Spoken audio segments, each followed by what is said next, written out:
Hey, Shalom, Akim Shalom. First and foremost, as always, I want to give all praise, all honor, and all glory to Yahweh, Ba'ashem Yahweh Shai, Ba'ashem HaKadosh. I would like to give double honors to the apostles, the bishops, and the elders of Great Millstone that taught us this truth and that's so teaching this truth. And much peace, love, and salutation to the elect, beginning with 144,000 all the way down to the large multitude that believes, and who the Lord will deliver in these last days. To you all I say Shalom. I'm the brother Tazamah from the Great Millstone Dallas Camp, coming back today with another lesson, and I pray this lesson will be edifying to the elect, and it's not going to be too long. But I wanted to do a quick video going in on a point that Vocab Malone made on this YouTube short that popped up on my feed. And one thing that you devils are not going to escape, all right, is the slavery, all right, that you all are going to go into. Okay, beginning with you Edomites, man. Okay, you're not going to escape the judgment written. All right, there's so many scriptures that can validate and prove that that slavery is biblical. You know what I'm saying? There's so many scriptures that can prove that. Okay, but you have these, these Edomites and these so-called theologians that sit here and try to tell you, that it's not in the scriptures. And Vocab Malone is trying to use the slave Bible to show forth that, slavery is not biblical. But what was the reason as to why the slave Bible was even written? Why was it not written, but why was the slave Bible even instituted? All right, you had the slave Bible, all right, that justified particular scriptures, all right, on the fact of how, servants should obey their master, things of that nature. And but also too, why would the slave Bible have stories of, like, for example, the Exodus, and the Israelites being delivered out of Egypt? Why was that story not in the slave Bible? Because it came out pretty much as a revolt against their master, and Esau did not want that information to go out. So whereas certain jakes will rise up and revolt. Of course, you had particular individuals, like Nat Turner, Denmark VC, that had their revolts, and there's many more. But of course, it wasn't backed by the Spirit, so it failed at the end of the day. But let's just listen real quick. I don't want to be yapping too much. Let's listen. The Bible. You can go to the Bible Museum in DC and you can actually see a copy of it. Why would you have to have a slave's Bible? There is something called the slave's Bible. You can go to the Bible Museum in DC and you can actually see a copy of it. Why would you have to have a slave's Bible? Meaning, why would you have to take out parts of the Bible if the Bible's pro-slavery? Because the Bible's not pro-slavery. That's why you had to take out. He said the Bible's not pro-slavery. Now, these are scriptures, all right, that we go to time and time again.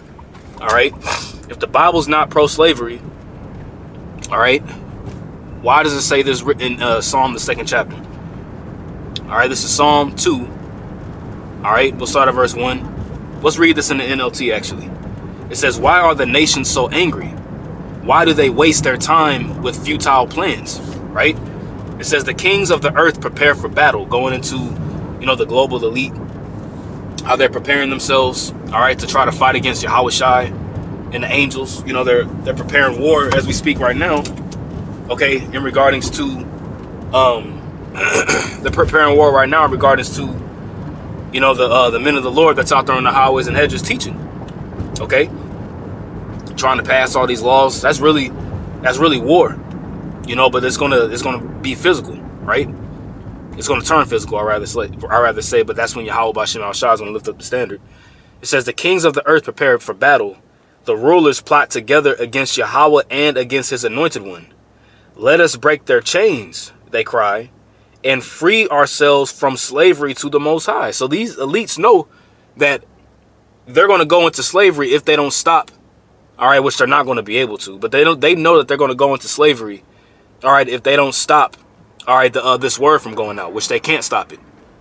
Remember, the scripture says that this is the judgment that's written. Okay, let's actually grab that real quick.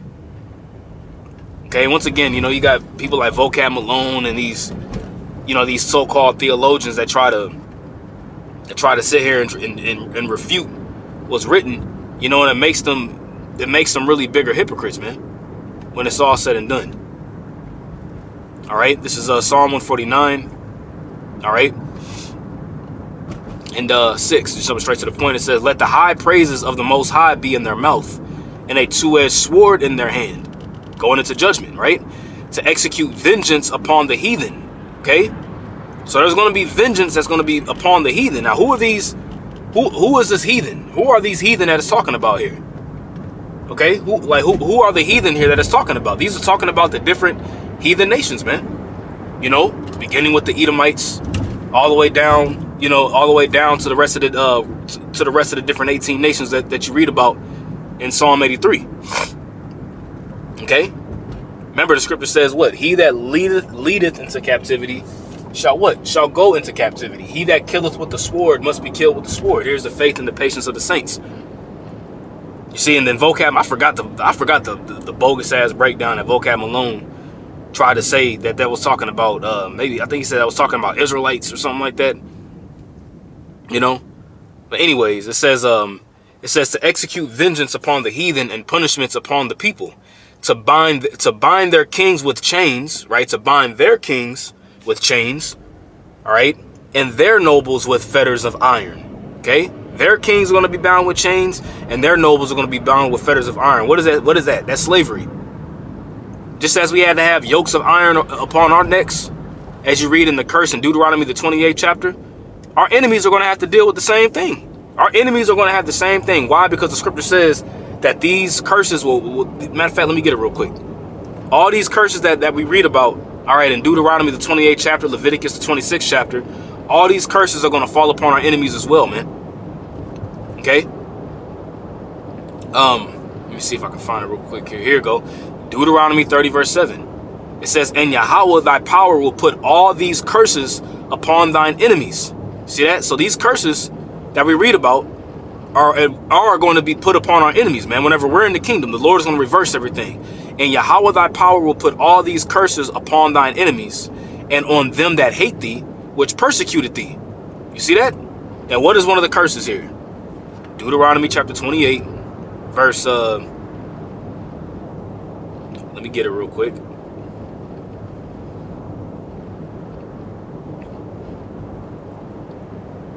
Bear with me. Here's one of the curses here. Because we just read that these curses are going to come upon us, that they're going to go upon our enemies, man.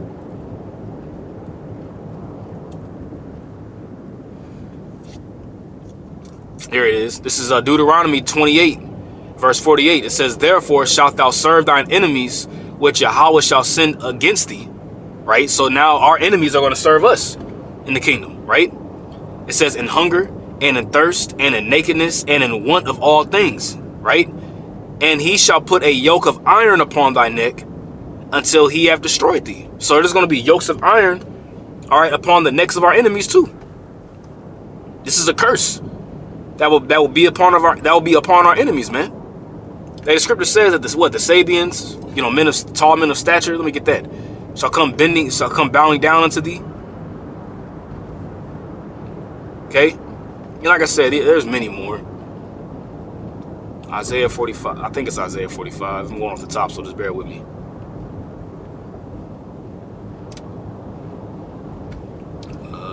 Hold on. Here it is. Yep, Isaiah 45, verse 14. Let's read it in the NLT and see what it says. It says, this is what Yahweh says.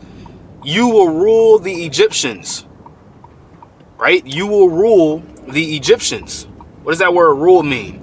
All right, to have authority over. When somebody's ruling over somebody else, that means that that person has authority over the other person, right? You will rule the Egyptians the Ethiopians and the Sabians.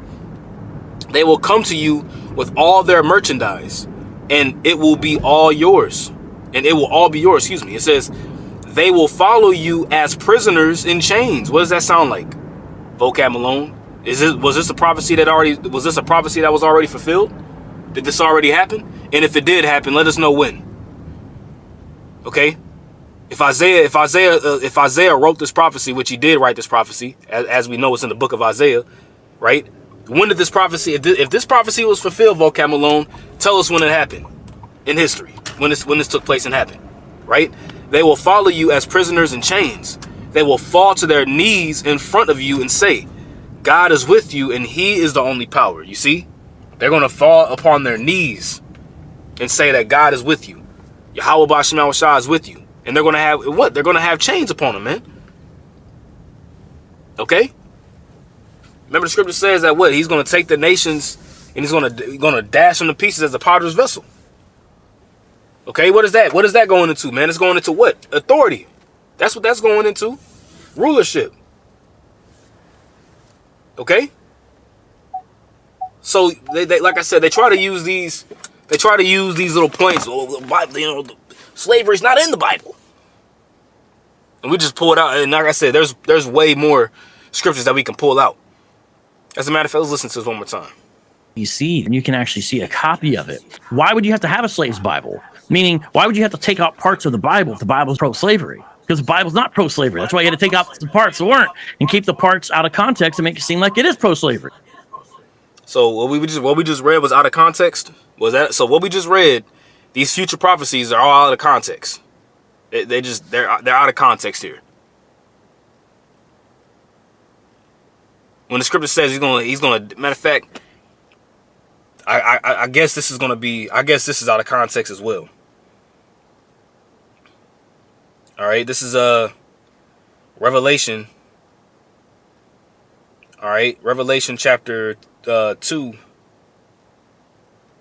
verse 26. And he that overcometh, this is Yahushua speaking, and he that overcometh and keepeth my works unto the end, to him will I give power over the nations.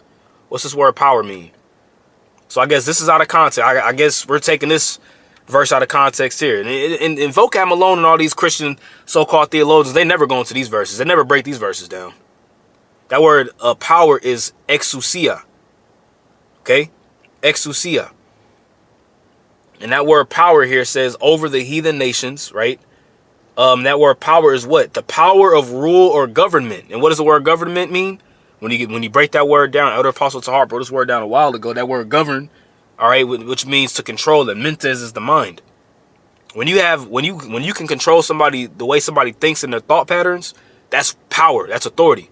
The power of rule or government. The power of him whose will and commands must be submitted to by others and obeyed. It says must be submitted by others and must be obeyed. Generally translated authority. See, he's going to give us authority over the nations. Okay, what is that? When you have authority over the nations or power over the nations where your will must be submitted to, what happens when it's, what does that mean? That means that you're in slavery. You're in captivity. Just as we had to bow down to the authority and obey what the so-called white man said when we was in captivity, the roles are going to be reversed for the heathen. The roles are going to be reversed for the heathen, man. So I guess we taking that verse out of context. I guess we took Isaiah 45 out of context, where they're going to come down, bowing down to you in chains. I guess we took Isaiah or Psalm 149 out of context. Matter of fact, what's that scripture? Jeremiah. Every one of them shall go into captivity.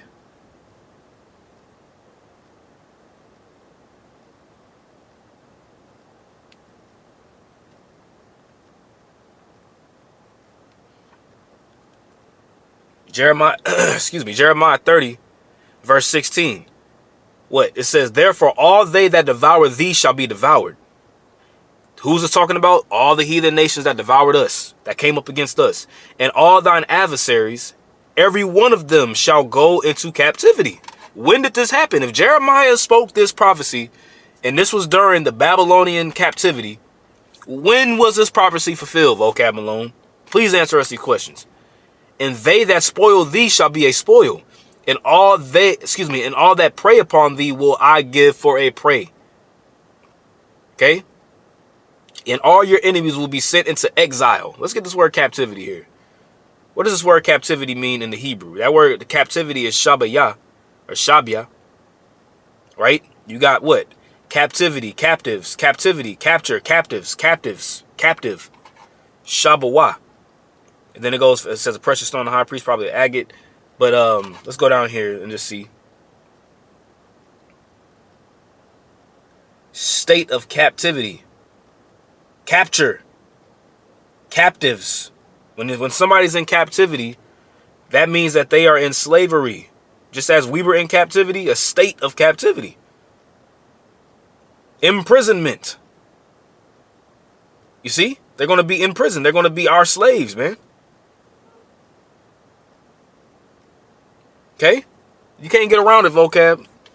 You Edomites, you cannot get around the judgment written. Okay? Slavery, similar. You see that? Slavery, bondage, servitude, subjection.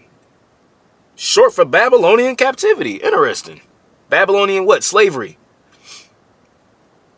Christianity set men and women of every ethnicity free physically and spiritually. Oh my God! See, then he just comes with some bogus ass breakdown after that. But anyways, I just want to do a lesson on this. I pray this lesson was edifying to the elect. Once again, I want to give all praise, honor, glory to Yahweh, Ba'ashem Yahushai, Ba'ashem Hakwadash. Double honors to the apostles, bishops, and others of great millstone. That's all this is truth and much peace, love, and salutation to the elect. Until next time, Lord willing.